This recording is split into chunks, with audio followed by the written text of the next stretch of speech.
ఇది plus lens వల్ల ఉండడం వల్ల లైట్ కిరణాలు ప్యారలల్గా కంటి మీద పడినప్పుడు ఆ లైట్ కిరణాలని ఈ కరెక్ట్గా మేకల మీద ఫోకస్ చేస్తాయి. ఇప్పుడు ఫర్ ఎగ్జాంపుల్ ఈ రెండు పవర్లు ఒకటే ఉన్నాయనుకుందాం, మనం నార్మల్గా ఉన్నాయి.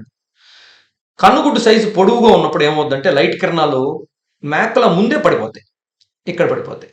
సో దానివల్ల మనకి దూరం ఏం చూస్తున్నాం అనేది స్పష్టంగా కనపడదు. దాన్ని మనం షార్ట్ సైటెడ్నెస్ అంటాం, తెలుగులో హ్రస్వ దృష్టి అంటాం, మయోపియా అంటాం. అలాగే ఐబాల్ సైజ్ చిన్నగా ఉందనుకోండి, ఈ రెండు పవర్లు నార్మల్గా ఉన్నాయనుకోండి, లైట్ కిరణాలు వెనక పడతాయి, కంటి వెనక పక్కపడతాయి. అది హైపర్మెట్రోపియా అంటాం. సో ఈ హైపర్మెట్రోపియా ఉన్న వాళ్ళకి దూరము దగ్గర రెండు మసగ్గా ఉంటాయి. సో కామన్ పవరు అందరూ చిన్నపిల్లల్లో కానీ అందరిలో వాడుతున్న పవర్ వచ్చి మైనస్ పవర్, మయోపియా. దానికి ఏం చేస్తామంటే మనము ఈ concave lens, minus power lens కళ్ళ ముందు పెడతాం. అది పెట్టినప్పుడు ఏమవుతుందంటే లైట్ కిరణాలని కరెక్ట్గా మేకల మీదకి ముందు పడుతున్న లైట్ కిరణాలని వెనక మేకల మీద పడేటట్టు చేస్తాయి.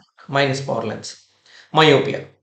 అదే హైపర్మెట్రోపియాలో ఏంటంటే ప్లస్ పవర్ లెన్స్ పెడతాం. ప్లస్ పవర్ లెన్స్ పెట్టినప్పుడు వెనక పడుతున్న లైట్ కిరణాలని కరెక్ట్గా మేకల మీద పడేటట్టుగా చేస్తాయి అనమాట ప్లస్ పవర్ లెన్స్. సో కామన్గా ఉన్నటువంటి కళ్ళజోడు పవర్ ఏమో మైనస్ పవర్ ఆర్ మయోపియా. ఒక 70-80% అది ఉందనుకోండి, 10-15%, 20% హైపర్మెట్రోపియా. వీళ్ళకి మనము కళ్ళజోడు వాడాల్సి వస్తుంది. మయోపియాకి అయితేనేమో మైనస్ పవర్ లెన్స్, హైపర్మెట్రోపియాకి అయితే ప్లస్ పవర్ లెన్స్ వాడాలి. దాన్ని యాక్సియల్ రిఫ్రాక్టివ్ ఎర్రర్ అనుకున్నాం. అంటే అది గుడ్డు యొక్క సైజు పొడవుగా ఉండడం వల్ల తక్కువగా ఉండడం వల్ల వచ్చేటువంటి రిఫ్రాక్టివ్ ఎర్రర్ అనమాట.